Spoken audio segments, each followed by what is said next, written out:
வடிவியல் 7ஆம் வகுப்பு 2வது பருவம் பக்க எண் 72 பயிற்சி 4.1. ஏற்கனவே சென்ற வீடியோவில் முதல் 2 கணக்குகளும் இந்த 3வது கணக்கில் உள்ள 1, 2ஐயும் பார்த்தோம். இன்றைக்கி 3வது கணக்கில் உள்ள 3வது சப்டிவிஷன், 4வது சப்டிவிஷன், 5வது சப்டிவிஷனை இப்போ பார்ப்போம். இப்போ இந்த 3வது சப்டிவிஷனில் எக்ஸினுடைய அதாவது கோணங்களுடைய எக்ஸ் வேல்யூவை கேட்குறாங்க. அதாவது 3 கோணங்களின் கூடுதல் 180 டிகிரி. ஒரு முக்கோணம் எவ்வகை முக்கோணமாக இருந்தாலும் சரி, குறுங்கோணம், விரிகோணம், செங்கோணம், எந்த வகை முக்கோணமாக இருந்தாலும் இந்த 3 கோணத்தையும் கூட்டும்பொழுது நம்மளுக்கு 180 டிகிரி வரும். இந்த ரூலை ஃபாலோ பண்ணி தான் இந்த 3 கணக்குகளும் செய்கிறோம்.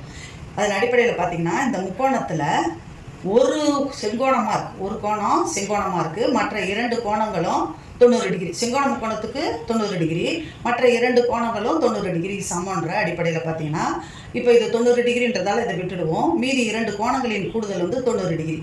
அப்போது எண்களை கூட்டிக்கிறோம். 1ஐயும் 29ஐயும் கூட்டும்போது 30. அது என்ன செய்யுது, நம்பர்லாம் ஒரு பக்கமாக எடுத்துகிட்டு போயிடும் ரைட் சைடு. அப்போ ரைட் சைடு எடுத்துகிட்டு போகும்போது 90ல் 30 கழிச்சுட்டா 60 டிகிரி. 2x = 60 degree. அப்போ x = 60/2. அதாவது இந்த நம்பர் என்ன செய்யுது, இந்த எக்ஸும் இந்த 2ம் பெருக்கல்ல இருக்கிறதால ரைட் சைடு வரும்போது வகுத்தல் ஆகிடும். அதனால் எக்ஸுக்கு வேல்யூ 30 டிகிரி. இங்கே 2 அடிக்கணும், அடித்தா 30 டிகிரி வருது. அடுத்த கணக்கு பாருங்கள், 4வது கணக்கு. இதுலேயும் இந்த கோணங்களில் எக்ஸினுடைய மதிப்பை கேட்குறாங்க. இந்த 3 கோணங்களையும் கூட்டினா 180 டிகிரி. இந்த ஃபஸ்ட்டு ரூல், இந்த ரூலை நீங்கள் ஞாபகம் வச்சுக்கணும். அப்போது இந்த 3 கோணங்களுடைய மதிப்பையும் போட்டுக்கணும். 3x X plus 112 degree.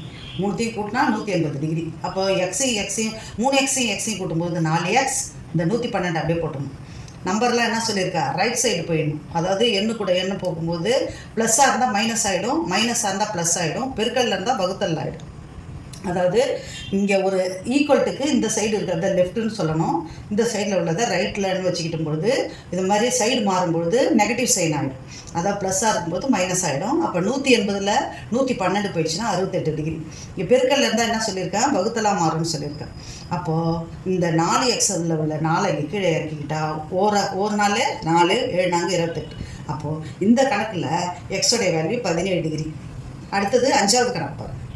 இப்போ இதுக்கு 2 கோணத்தின் அளவு தான் கொடுத்துருக்காங்க, 3வது கோணத்தின் அளவு கொடுக்கல. ஆனால் சைடு வேல்யூ கொடுத்துருக்காங்க. சைடு வேல்யூ பாருங்கள், 4.5 4.5. இப்போ இரு சம பக்கம் முக்கோணம் இது. அதனால் இங்கே 3xன்னா இந்த பக்கமும் 3x. 2 சமபக்கங்கள் சமபக்க கோணங்களை உருவாக்கும்ன்ற அடிப்படையில் இங்கே 3xன்னா இங்கேயும் 3x. அது அண்டர்ஸ்டாண்டு. அதனால் 3x + 3x + 72 டிகிரி = 180 டிகிரி. அப்போ 3xையும் கூட்டும்போது 6x.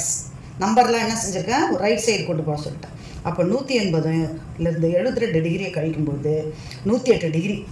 இந்த 6x எக்ஸில் ஒட்டிக்கிட்டு இருக்க இந்த 6 என்ன செய்கிறோம், பெருக்கல்ல இருக்கிறதால இவரும் ஒரு பெருக்கல்ல இருக்காங்க. இவனை தூக்கி இதுக்கு கீழே போடும்போது 108ல் எத்தனை 6 இருக்குது, 10ல் 1 6 6, மீதி 4 மனசால வச்சுக்கும்போது 8 6 48 டிகிரி. அப்போது இந்த எக்ஸுக்கு வேல்யூ 18 டிகிரி. ஃபஸ்ட்டு கணக்கு எக்ஸுக்கு வேல்யூ 30 டிகிரி. இந்த 2வது கணக்கில் உள்ள அதாவது 4வது இங்கே கணக்கு எக்ஸ் வேல்யூ 17 டிகிரி. இந்த கணக்கில் உள்ள எக்ஸ் வேல்யூக்கு 18 டிகிரி. Thank you children.